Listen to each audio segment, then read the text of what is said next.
We have to be hopeful. That's just the way we're an optimistic country. We'll be hopeful that as we go forward, we can do this in a unifying way. And we couldn't be better served in that regard than by President Joe Biden. This is a person who respects other points of view, a person who has a vision about our country that is consistent with the vision of our founders, that respects the sacrifice of our men and women in uniform to keep our freedom intact, and again, honors the aspirations of our children.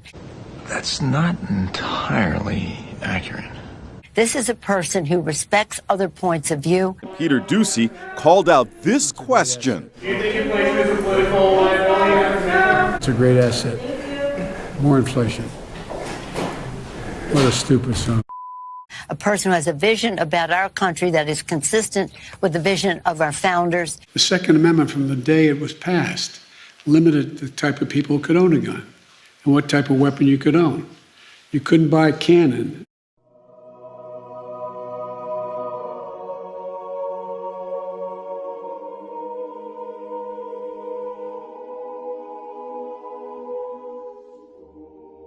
If you wanted to think you need to have weapons to take on the government, you need F-15s and maybe some nuclear weapons.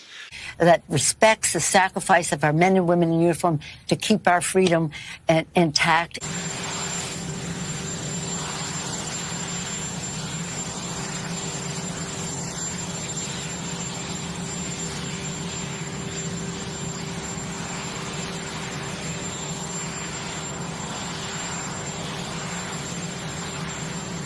And again, honors the aspirations of our children.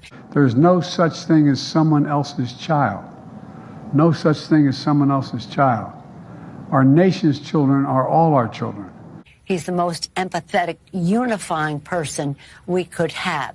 That the Republican Party today is dominated, driven, and intimidated by Donald Trump and the MAGA Republicans. And that is a threat to this country.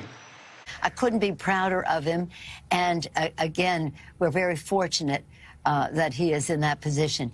Just 20% of voters believe this country is headed in the right direction. 74% say the nation is on the wrong track. Let me tell you something about this moment. We have had this sustained period of 70% about a year now. You suck, you jackass.